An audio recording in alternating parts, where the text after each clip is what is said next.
I'm speaking with poet Steve Cramer about his ninth book of poetry, Listen, his poems and Actually, I'm sorry, sixth book of oh, poetry. say, all right. Well, I'm thinking ahead. Yeah, Um, yeah. Thank you for writing my next three books. okay, I don't think I could. His poems and reviews have been in Plowshares, uh, Poetry, and other prestigious journals. For many years, he was the director of the MFA program at Lesley, correct? And That's right. is now a professor there at Lesley University. You'll be reading at the Blacksmith House. When is that? Tomorrow at 7:15, Great. via I, Zoom, obviously. yeah, right. Everything's Zoom. So are So, you reading with anyone, or are you just solo? yeah, Joyce Pesseroff has published her sixth book as well, and we're doing a bunch of readings together. Yeah, I So interviewed it's her a while back. yeah, Um, but she's a dear friend. she's a good woman.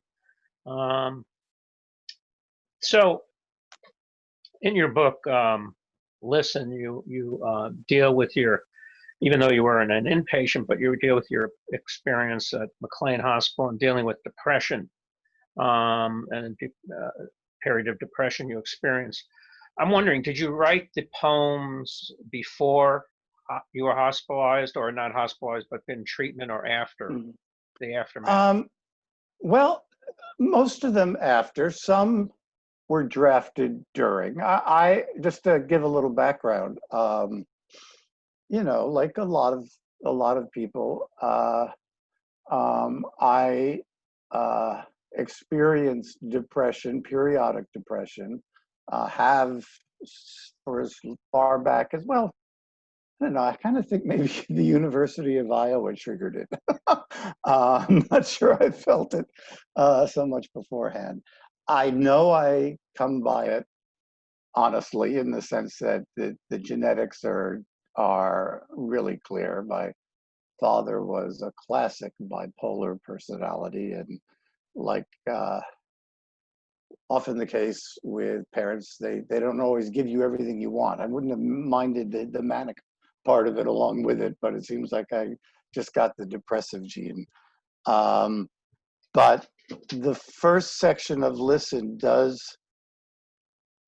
I think a fairly prismatic way, deal with a prolonged period when, for whatever set of reasons, depression was my daily experience for close to 3 years. And because of that, it led to seeking out treatments I'd never sought out, and environments and groups I'd never sought out before. Uh, all of McLean's a which, literary landmark, of course. oh, I know. I did feel I mean, I realized that when I went there. What was I, a patient or a tourist? Looks good But on your resume. pardon? Yes, yes. And in fact, there's a reference to Lowell in the title poem, a reference to his Waking in poem, the Blue. Waking in the Blue, right? Yeah, I was going to bring Um, that out. Yeah. yeah, Mayflower Well, Screwball. actually, I first came across Waking in the Blue when I was working at a Bowditch Hall, where there's a signed. He signed a printed poem was framed in one Mhm. of the rooms. So, um, but he had the manic side, definitely. Yeah, he had. I guess the manic side was when he was out of control, and those periods, it seems, were always followed by pretty deep depressive episodes. Whether or not this is based, I've read a lot. I've read um, Kay Redfield Jameson's biography. I mean, it's a subject I'm keenly interested in. The relationship between what I guess you could call mood disorders and art. I mean, my fifth book, Clangings, is in the voice of a schizophrenic, the entire book. Utterly an invented, imagined persona, not me. I've never. There was Uh, a book written, and it said that of all writers, poets have the shortest lifespan, and it seems that poets are often. From my own personal experience, I know a lot of people have gone through what you have gone through, me, including me. Um, why do you think that is? uh, If you had to I speculate. I wouldn't, again, Kay Redfield Jameson has written that book, Yeah. Touched by Fire, where she tries to arrive at some conclusions. I think she, as I remember, she focuses a great deal on Byron.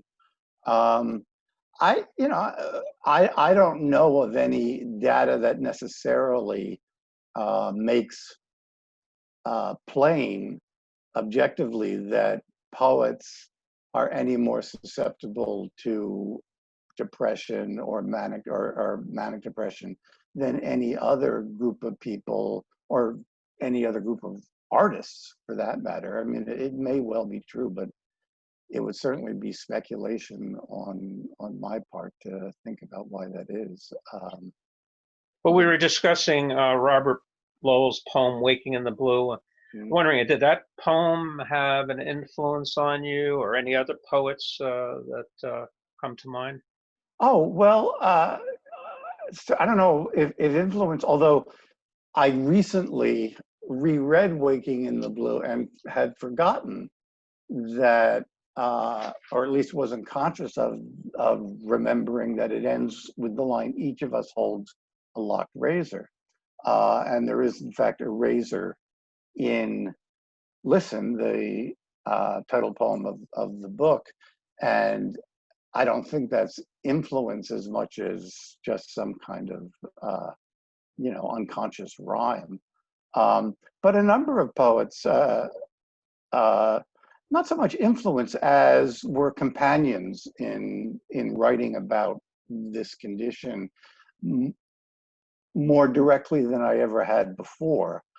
Certainly Jane Kenyon's poems, particularly her sequence, Having It Out with Melancholy, certainly Lowell's work itself. There are there are a number of poets that I love who didn't necessarily write directly about depression, but you read their poems and you think there's depression in these poems. I think of Larkin, for example, whether or not he would have recognized himself as clinically depressed, his art has a depressive vision of the world and certainly of the speakers of the poems. I think that's the case with Sylvia Plath as well. Well, certainly Sylvia Plath, it seems clear that had there been certain, or likely that had there been certain medications around, she might have lived and written. Well, Lowell took lithium, I know. Yeah. Yes, he did. Yeah. And I don't know whether he took other medications. They didn't have many developed then, but no. Now, I could certainly identify one of your poems, "Bad." I can certainly identify with that, having clinical depression myself.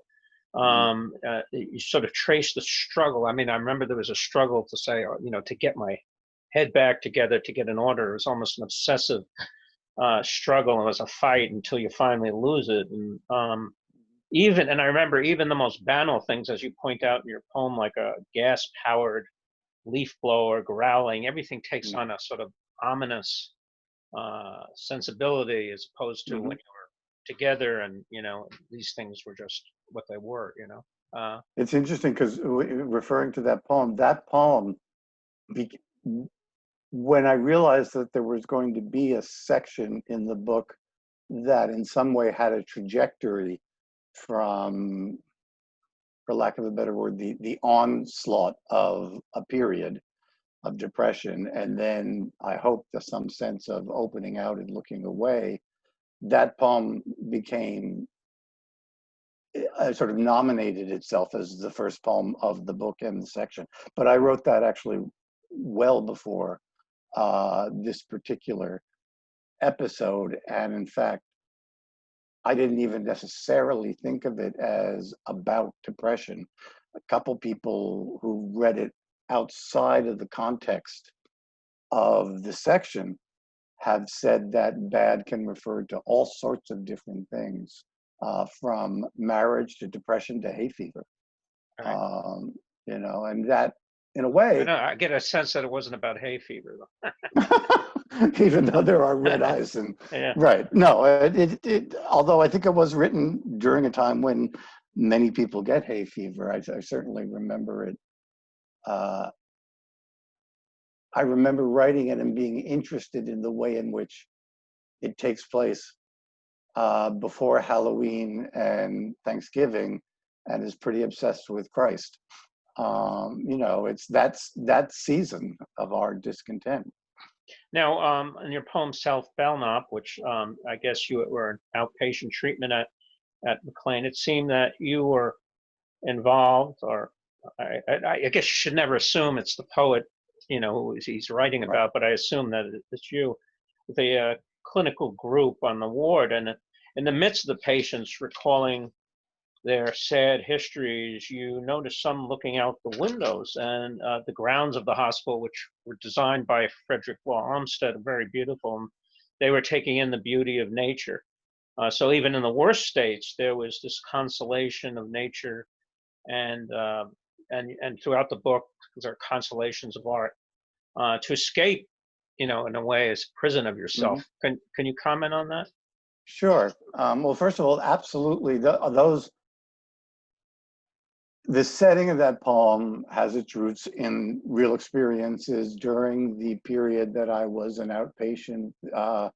The therapy was CBT, cognitive behavioral therapy. There were group sessions, there were individual sessions, and that the poem began. I don't know. You should tell me whether you want me to read any of these, whether there's time Actually, for that. after we talk, I'll No? ask you to read Okay. a few. Okay. Okay.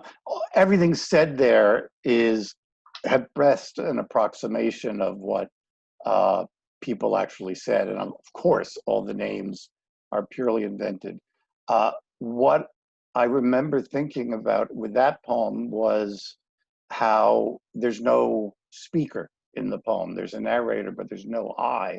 So the poem behaves kind of like a camera with a microphone, in that when it does turn to look outside, and some people look outside, it could be anybody, or it's certainly not. There's no central consciousness in that poem. It's almost as if the poem is overheard and overlooked, and that mattered a lot to me, just in the shaping of the poem. But your sense that it sort of like, I don't know, opening a window in a stuffy room was kind of what I was hoping perceptually and emotionally Mm-hmm. the poem would carry out. Yeah. Now, as I'm a man in my 60s, I started sort of Me too. yeah, I know you are too, and I started have a reckoning with my past and what time I have left, and I find myself sometimes addressing the ghosts from the past. Have you, like sometimes I feel I'm almost like Willy Loman, when I'm in a bad state of mind. But what is your, I mean, how have you transformed or or evolved as a poet now in your 60s? What are your concerns? What is your sensibility as opposed to when you were a younger poet? Has there been a reckoning for you? It's a very good question, and it's so good. It's the kind of question that can make somebody feel inarticulate in the face of it. I do know that one thing that well, certainly during that period of close to 3 years, I don't know about you, but almost every time I'm in between writing a poem, I think I've written my last. And that's, periodic and not, exists on a kind of low level of negative energy and is easily cured by getting your butt in a chair and starting another one. For that period of 3 years, even though I was taking notes and, not completely, in fact, at one period, I wrote, oh God, what was it? 20 poems, all the same, 17 lines, every one of them thrown out except one that's in the book called Frontier. But by and large, I was not writing, and I thought, this is it. This is different. This time I'm not fooling myself when I say I'm not going to write again. So when the period of depression lifted, and that's a whole other question, why did it lift? I have some hunches, but I don't have any sure answers. When writing returned in a very different form, none of it, well, maybe one or two in the book, but almost all written since the book, it allowed me to posit a future that I wasn't able to, even though I was completely functional all the time. I did my work, I taught, at that point I was no longer directing the MFA program, thank God. I don't think I would have been able to do that. I had switched to just teaching, which I love. So I was doing something I loved, even while the person doing it I truly did not love. One of the things that I don't know how you feel, but one of the things I feel very strongly, both in my writing and in my life now, is not so much my own mortality, although I feel that, is other people's mortality. I hate the idea of being predeceased by anyone I love. And that's, if I'm lucky, that's going to happen. It's kind of, question mark, or not quite, quotation marks around the word lucky there. But we're I know we're reaching the age where people, our peers, are dying now, starting to pass. So, and our loved ones, yeah. Yeah, and our loved ones. I mean, I'm no stranger to losses in my family. I've lost two siblings, obviously both my parents. I have one sibling left who's about 6 years older than me, and we're in pretty regular touch just to make sure each checks that the other is on the earth, because we've lost a lot. But in terms of my close friends and, knock on wood, my immediate family, I've been lucky. Now, you've had a long and distinguished career, and in fact, you ran the MFA. You were the director. I don't know. Were you the founder of the? Yes. Yeah. Just yeah, like Joyce was, right? She was the founder of the Creative Writing. I don't remember whether she founded it. She may have. I thought. Maybe she had. I'll ask the her MFA tomorrow. program. I thought. Yeah. Yeah. What I had when I started at Lesley, the program had already been accredited, so there was a document that I could work with, but that was it. There were just no curriculum, no faculty, no marketing, no nothing. I'm glad I didn't have to seek out accreditation. I witnessed that happen at another program that I was asked to review their preliminary procedures, and getting an academic program accredited is just a nightmare. Oh, really? You can't do it on your own. You have to be, in a way, subservient to a range of external standards that are kind of hard to, to dovetail with an arts program. Now, your new book is available at who published it again? It was Mad Hat Press. Right? Mad Hat Press, yes. Right, and it's available, I imagine, on their website and Amazon. Right. Well, it is available on Amazon through the publisher. It is not yet. I've learned a lot about distribution that I never knew before. Ingram, the main book distributor for many presses, including Mad Hat, it takes them a while to get a new book into their system, even though they have all the data they need. Once it is, then it can be available. It'll be made available on the online bookstore, bookshop.com, which, in my opinion, is the best place to buy books online if you don't go to your own local independent bookstore, because they support. As a publisher, Amazon takes about any profit. Not making a living by doing this, but they take a huge, amount of profit. So if you can go with the publisher or something like that, it helps the independent press. Yeah, or a place like Bookshop. The nice thing is, and I just learned this, Ingram. Amazon is so quick and efficient with a lot of books. I don't know about all books, because they use print on demand. So you order a book, they make one.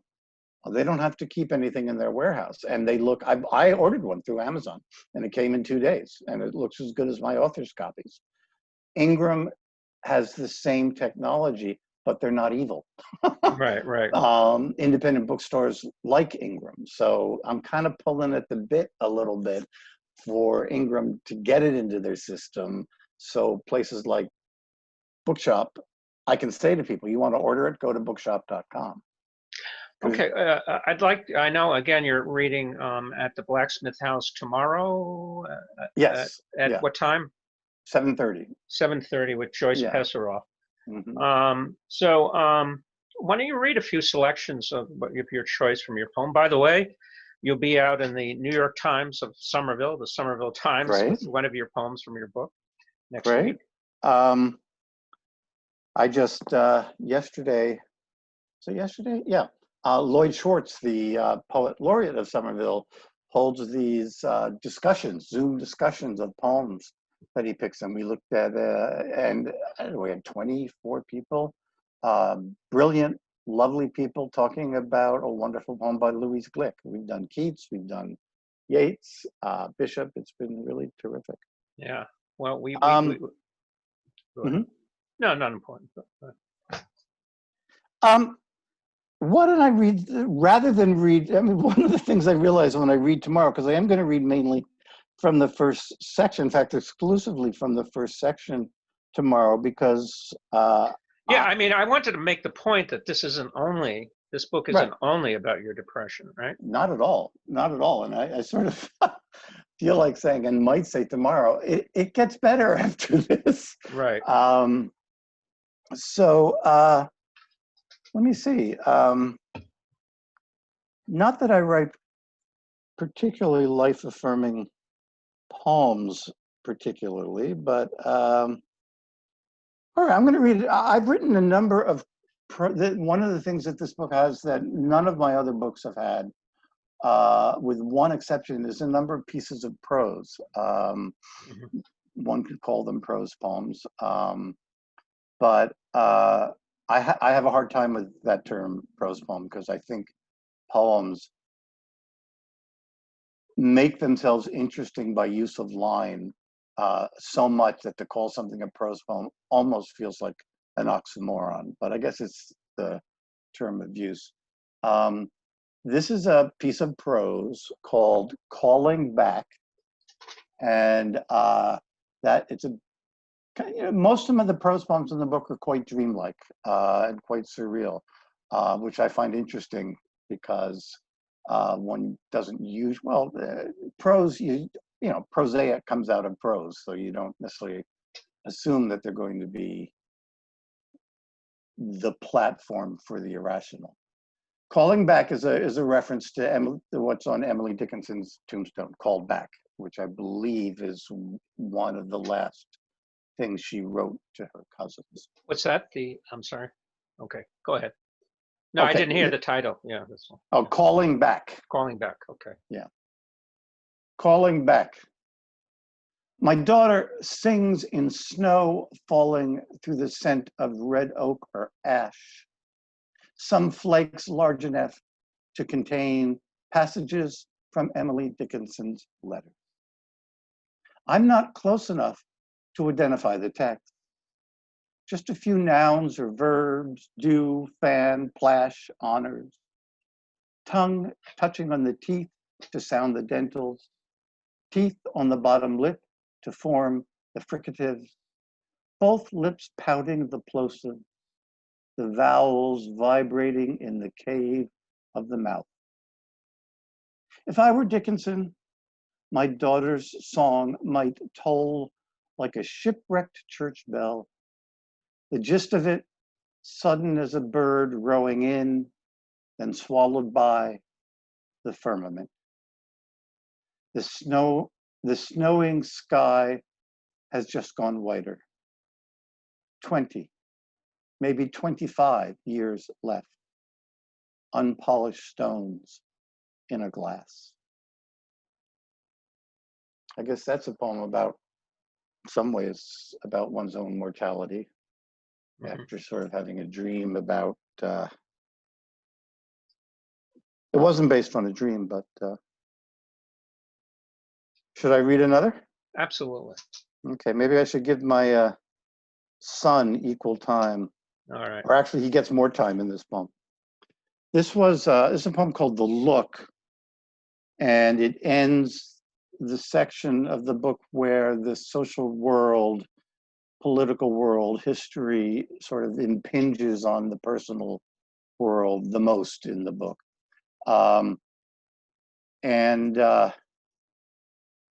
When I wrote this poem, I really tried very hard to make it as direct and simple and unadorned as possible.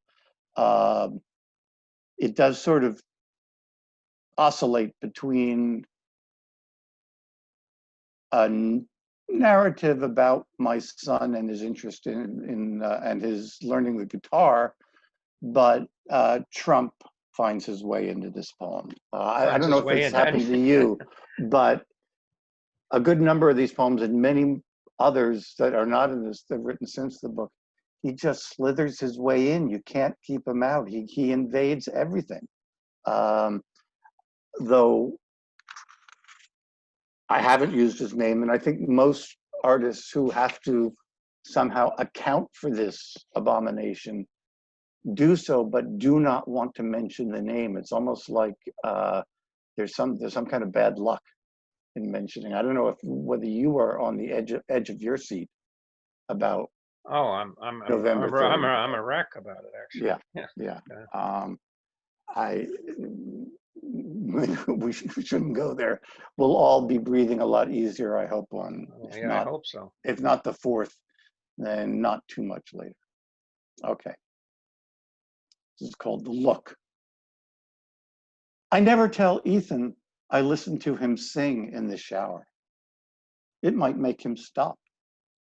I like whoever's singing to keep singing.